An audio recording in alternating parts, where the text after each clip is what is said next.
Shalom, muita paz, muita luz, na luz da verdade do real Messias Emmanuel Abdrushim, o Senhor do juízo final.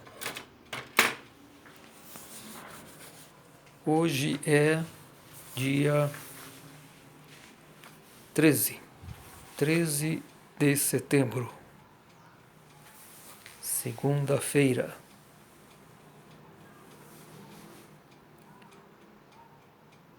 São 12h13, Jundiaí, São Paulo, Brasil.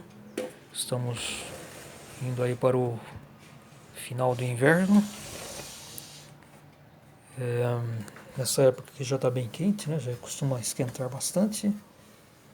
Agora está fazendo 32 graus aqui em Jundiaí, belo sol, muito agradável o dia.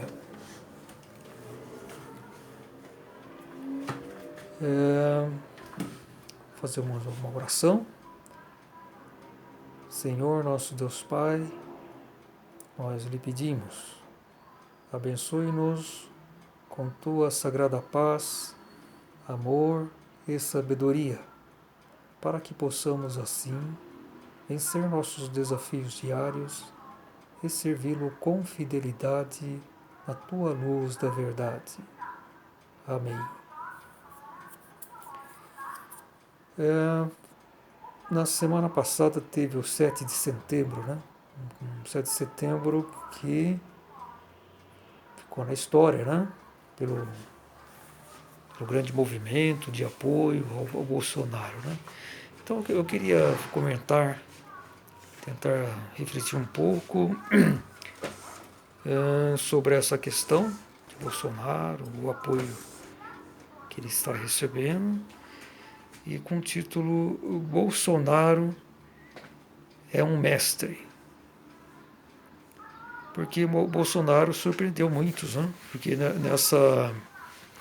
esse evento de 7 de setembro, que foi convocado os caminhoneiros, por exemplo, para dar um apoio, né? Mostrar uma força, né? E não existe nada como os caminhoneiros, né? Porque que eles dominam a estrada, né? São os reis das estradas, né? De norte a sul, leste a oeste do Brasil, os caminhoneiros aí transportando, movimentando. Sem os caminhoneiros não tem como, né? As coisas funcionarem bem no Brasil, comércio, desenvolvimento, né? E então, mostrando essa força, né? Agora, o que podia pensarmos sobre os caminhoneiros, né? Caminhoneiros é uma espécie de força auxiliar de Bolsonaro, né? Que então era muito importante contar com esse apoio, né? Porque esse apoio, as posições, a maneira dele governar o Brasil, enfim, das suas atitudes, isso serão reforçadas, né? Então o Bolsonaro foi um grande vitorioso, porque não precisou, vamos dizer assim, se utilizar dos caminhoneiros para fazer uma paralisação geral. Ela apenas iniciou, né? Chegou a iniciar, e como o Bolsonaro optou por fazer uma negociação, né? Com bom senso, não houve necessidade de entrar em campo, vamos dizer assim, né? Os caminhoneiros, né? Com suas paralisações, né? Porque houvesse Bolsonaro utilizado pela força, né? Não daria certo, porque temos que analisar o seguinte, que em 64 a situação estava muito séria mesmo, né? Embora a sociedade brasileira seja conservadora e esteja aí, vamos supor, a base da sociedade brasileira, naquele momento, com a Guerra Fria, aquela polarização entre Estados Unidos e União Soviética, né? Isso, União Soviética, né? E então estava uma situação muito polarizada e era claro que João Goulart estava se direcionando para isso, né? Ele queria se tudo levava a crer que ele queria se alinhar com a União Soviética, né? Então fazer parte do bloco, né? Veja só, e a União própria União Soviética, né? O comunismo, aquela política, seria importantíssimo, né? Para eles ter o Brasil como aliado, né? Então isso era nítido que João Goulart estava nessa direção. Agora, não que o João Goulart ele fosse assim, daquele nível, né, daquele pessoal comunista, de Fidel Castro, nível em termos de crueldade, de sanguinolência, né? Não, o João de Goulart até ele tinha, pelo menos isso que eu entendo, né? Quer dizer, minha percepção, né? Eu não sou especialista, eu não sou cientista político, apenas gosto de política, enfim, eu gosto de fazer as minhas reflexões, né? Opinar, né? Então isso eu gosto de fazer. Mas eu não faço assim uma análise assim muito profunda dos fatos, né? Mas o fato, a questão é a seguinte, né? Que João Goulart, a meu ver, ele tinha essa tendência comunista mesmo e possivelmente ele estava pronto para dar esse passo de alinhamento, né, do governo brasileiro com a União Soviética, né? E daí também a preocupação dos Estados Unidos, porque perdeu o Brasil, né, tá certo? Naquele ápice da Guerra Fria, né, com a crise dos mísseis na ilha de Cuba, né, que, enfim, houve a União Soviética chegou a instalar, né, armamento nuclear lá em Cuba, né? Então, isso aí podia ter estourado uma guerra. Na época de Kennedy e Khrushchev, né? É isso, o sucessor de Stalin, né? O Khrushchev. E então poderia estourar. O próprio Khrushchev ele era mais moderado, né, do que Stalin. Stalin era um sanguinário, né? Um assassino, né? Da pior espécie, né? Tão, tão cruel como foi Hitler, né? Tão, tão assassino como foi Hitler, né? Só que o Hitler tinha aquelas ideias de raça baiana, que os judeus trabalhavam a Alemanha e o mundo, enfim. Então ele foi assassino, né, dessa linha, foi sanguinário nessa linha. Agora Stalin foi um assassino poder por poder, coisa assim de, de uma pessoa grosseira mesmo, né, estúpida, né, que tem aquele objetivo que sem muito, puramente massacra o próprio povo, né, se não aderir à ideologia, né? O Hitler também, né, matou seus adversários políticos, né? Mas o Hitler ainda tinha um certo refinamento, né? Próprio da cultura alemã. Agora Stalin foi aquela grosseria mesmo, daquele típico assim não estou dizendo que o russo não tem sua arte, não tem seu refinamento, né?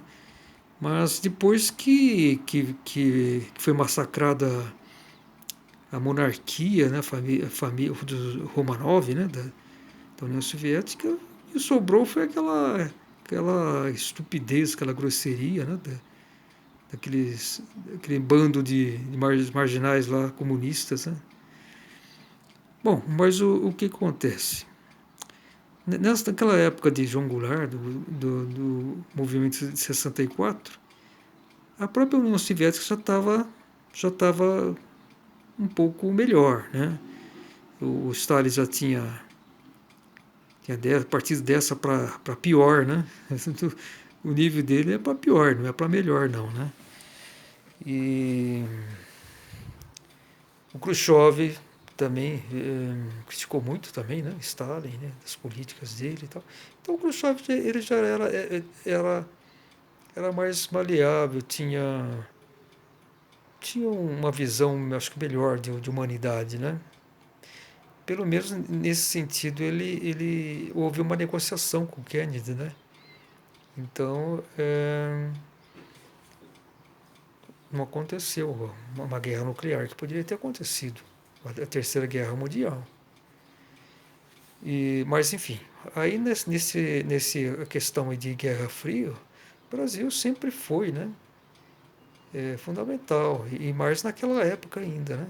Já pensou se o Brasil se aliasse à União Soviética, né? Seria, seria talvez um motivo, né? Para amar-se para ter uma guerra nuclear, porque o próprio os americanos não iam aceitar isso. Possivelmente não. Tanto é que certamente no bastidor eles se empenharam muito, né, para o combate do comunismo. Mas enfim, comparando esse movimento 64, 1964, com esse ano agora com Bolsonaro, 2021, tem muitas diferenças, né? Naquela época tinha no governo, a diferença fundamental é essa, que naquela época tinha um comunista, realmente um comunista no governo. Agora não temos a felicidade de ter Bolsonaro, né, ultradiretista. As instituições estão todas infiltradas de comunistas, socialistas, a justiça, né, as instituições do Estado do Brasil, né, estão filtradas, isso estão mesmo. Então, mas com essa nova mentalidade, com esse pulso forte de Bolsonaro, isso a tendência é ir mudando, né? Nunca os esquerdistas, petistas foram tão humilhados, tão derrotados como estão sendo, né? Cada vez é um golpe, um direto de direita, um, uma esquerda, um jab de esquerda, né? Estão indo na lona, né? Estão indo na lona, eles estão atordoados, né? Knockdown, né? Nesses esquerdistas aí, porque eles estão apanhando feio, né? Estão sendo surpreendidos, né? Então é isso que acontece, né? O militar ele tem o principal estudo que faz um militar é a estratégia mesmo, né? Não tem uma estratégia de a esquerda não tem, na verdade, como vencer a estratégia dos militares, né? O nível, né, de estudo, de estratégia. A única maneira dos comunistas vencer, vamos supor, é ter o povo ao lado deles, né? A maioria do povo. Né? Isso pode dizer que quase aconteceu com Lula, quando ele foi eleito, né? Que havia uma boa parte da população brasileira, aliás, ele foi eleito, né? Então, então pode dizer é, que a maioria da população estava do lado do Lula. Eu diria que votaram, queriam que Lula de fato fosse presidente. Mas desses que votaram, né, vamos supor que uns 60% dos votos válidos, o que acontece? Metade desse pessoal não tinha nada a ver com a ideologia comunista, socialista, né, de, de Lula, né, esse alinhamento com o Fidel. Eles estavam achando que seria interessante para a economia, para o desenvolvimento do país, essa alternância. Né? Então, a insistência do Lula, né, é, se candidatar, ele estava indo disputando a quarta eleição, né? Porque ele perdeu a primeira, né, para o Collor, a segunda e a terceira para o Fernando Henrique, né? Agora, por que Lula ganhou? E por que ele teve uma adesão de tão grande parte da população? Porque ele teve um vice, né? O vice lá, um empresário, um empresário, um grande empresário da indústria têxtil, né? De Minas Gerais. Eu me fugiu o nome dele, né? Agora, mas foi por causa desse grande empresário que ele conseguiu, né? Se eleger. Senão não tinha como, né? É, agora, ele queria. Ele não largou os propósitos, né? A esquerda, né? Comunista, petista, eles não largaram aqueles propósitos, né? Tanto é que o Fórum de São Paulo, aliás, o Fórum de São Paulo até iniciou antes, né? Com Fernando Henrique, né? O governo de Fernando Henrique. Agora, o Fernando Henrique, a questão é a seguinte: ele diferenciava, ele tinha esse lado comunista, mas ele era mais um socialista, né? A meu ver, ele não tinha essa intenção de tornar o Brasil como a União Soviética. Mesmo a União Soviética, depois de cair no comunismo, enfim, volta, redemocratização, né? A União Soviética, que se tornou a Rússia, né? Só a Rússia, né? Rússia com alguns estados, com os outros estados aliados, né? Federação Russa,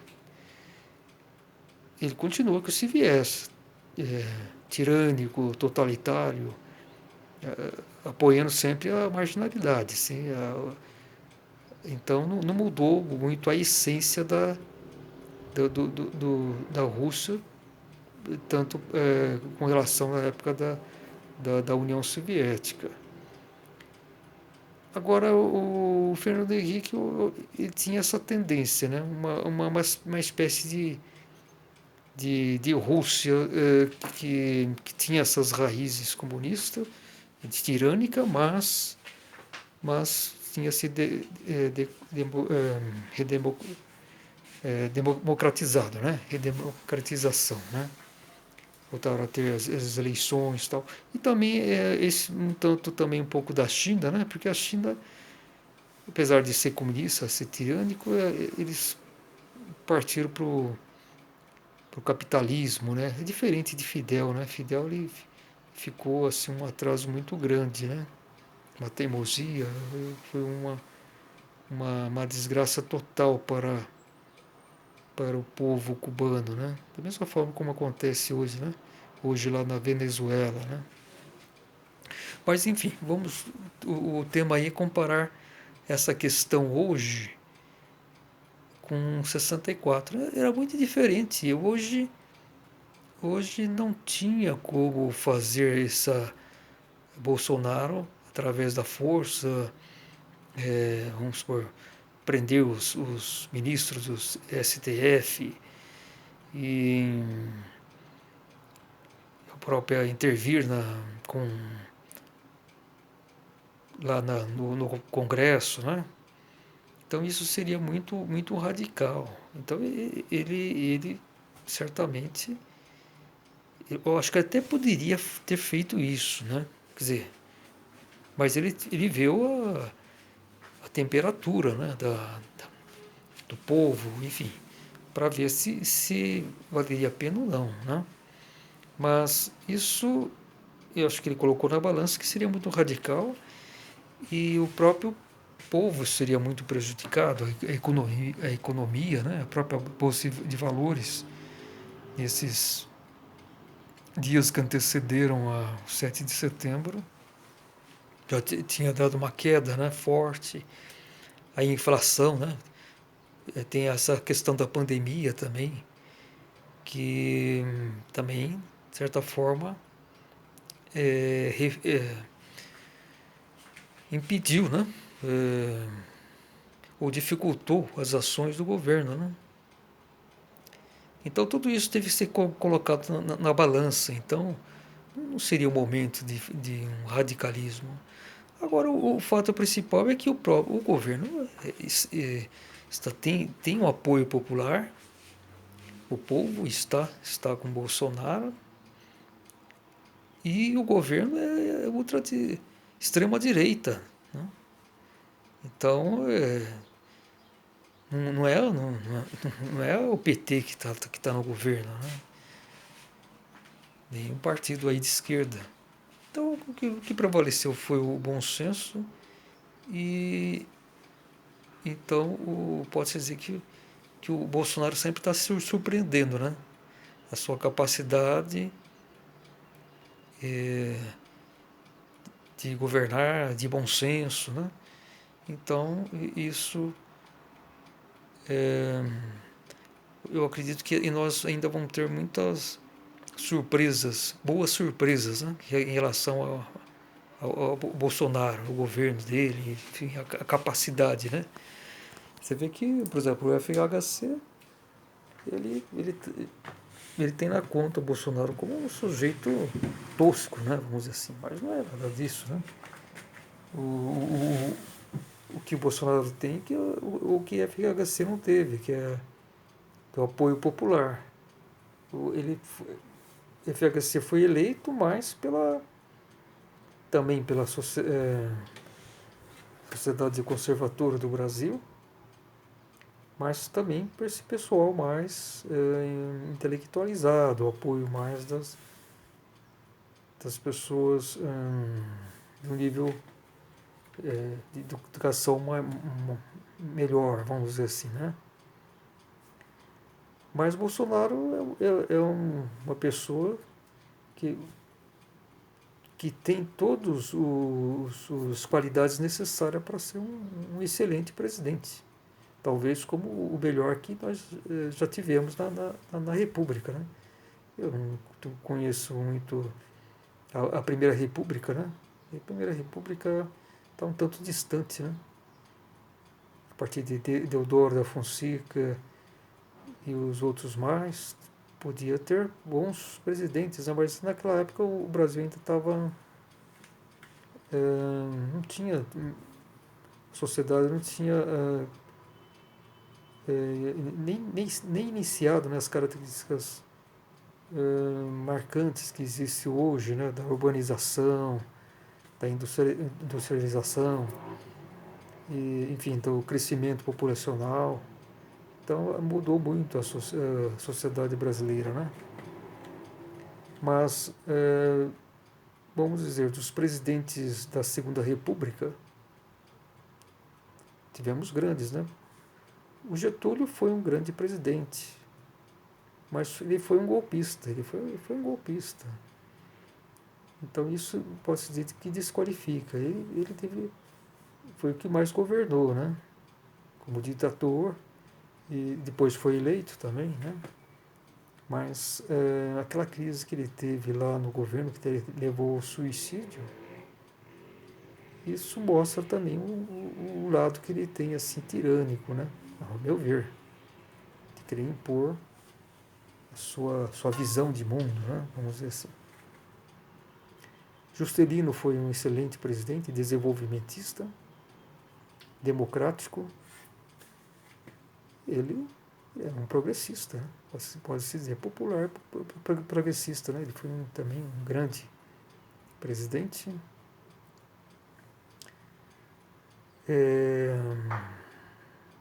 O próprio FHC, pode-se dizer que ele também foi um bom presidente. Se colocar, tivemos uma visão dele apenas como um socialista, né? No sentido de buscando também o desenvolvimento. Ele teve um alinhamento com os Estados Unidos através com Bill Clinton, né, do governo Bill Clinton, que era um democrata, né? Então houve esse alinhamento também, né? Pode-se dizer. E, ele não era, vamos dizer assim, um radical comunista. Então, nesse aspecto, pode-se dizer que que ele tenha feito até um governo bom, razoável. Teve o plano real, né, que acabou com a inflação. E pode dizer que isso foi a grande, o grande é, o ponto principal aí do governo de FHC. Agora é claro que a essência do pensamento dele é de esquerda, né? Esquerdista. Então já não, não combina, né, com a essência da sociedade brasileira como um todo, que é conservadora, né? Tende para a direita, né? Enfim, eu era um eleitor, vamos dizer assim, do PSDB. Eu sempre me alinhei com esse pessoal, né? Serra, José Serra, né? Até queria, voltei, achava que ele também seria um presidente muito bom. O Serra, ele até tinha chances de ser um presidente melhor do que FHC, porque na minha avaliação, o Serra ele não tinha essa, essa questão comunista, né?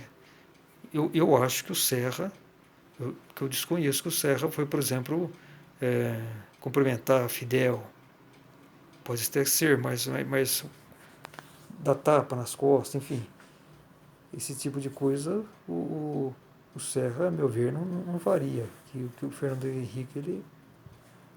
Então, o apoiar Chaves, Maduro na Venezuela, como o FHC apoiou. O Serra era um mais socialista, democrata, né? E bem moderado nesse aspecto. Agora, o Serra acabou perdendo para o Lula, né? Perdeu, assim, de goleada, vamos dizer assim, né? E houve esse certo radicalismo, né? Quer dizer, foi, um radicalismo camuflado, né? Porque o Lula foi se colocando suas vestimentas, né? para, para tentar disfarçar a sua essência, né? Vamos dizer assim, de tirânico, comunista, petista, né? Mas com o tempo ele foi mostrando o que ele é, e principalmente é, com a continuidade do governo do PT, né? Quando a Dilma entrou também, uma terrorista, né? Assassina. Então começou a aparecer mais a essência, né? do petismo, comunismo, né? Agora, então vamos pensar o que daqui para frente que poderia ser, né, nessa linha, né? A tendência é o comunismo, o petismo ir enfraquecendo, né? Ser até aniquilado, né? Agora, como que isso poderia acontecer, né? O principal hoje é o fortalecimento, continuar esse fortalecimento, a reeleição de Bolsonaro. Agora, eu penso que o fator principal é a criminalização do comunismo e do socialismo. Então, isso é fundamental para que a sociedade brasileira ela realmente tenha um alicerce, né, daqui para diante, para não ter novamente esses perigo, né, do país se tornar comunista. Agora, a garantia que faz um país não ser comunista, a meu ver, é a monarquia, o imperialismo, né, que existia no Brasil. Então, as nossas raízes são imperialistas, né? Então, diz a independência do Pedro I, Dona Leopoldina, Dom Pedro II, a Imperatriz Teresa Cristina, Então aí está essa raiz. Foi uma base muito interessante, foi muito edificante esse período. Mas existia também essa outra linha de pensamento entre políticos, a elite, né? Desse pensamento também republicano, né? Foi influenciado principalmente pelos Estados Unidos, né? Pela independência dos Estados Unidos, e principalmente. Mas eu acho que a, a população em si apoiava a monarquia, né? Ela não queria mudança. Agora, Dom Pedro II, ele fez bem, eu acho que permitir um partido republicano. Porque as coisas têm que ser vivenciadas na sociedade. Se havia essa parte da população que queria a república, ela tinha que acontecer para que mostrasse o que ela é. Né? O sistema republicano, na verdade, é isso, ela só favorece os segmentos das sociedades, a briga por vantagens, né? E que até o comunismo se aproveita, até o comunismo se aproveita do sistema republicano, né? Para tentar implantar a sua ideologia, né? E então eu acho que o sistema republicano está mostrando bem o que ele é, né? Que ele só se permite os espertalhões, né? Vamos dizer assim, de todos os segmentos, e não tem essa harmonização, né? Que tem no sistema de monarquia parlamentarista. Então é isso. Eu acho que o que tem que acontecer nesse governo, caso seja reeleito, né, de Bolsonaro, é isso. Voltar para a monarquia. Eu acho que o caminho é esse. Então é só isso. Muita paz, muita luz. Shalom.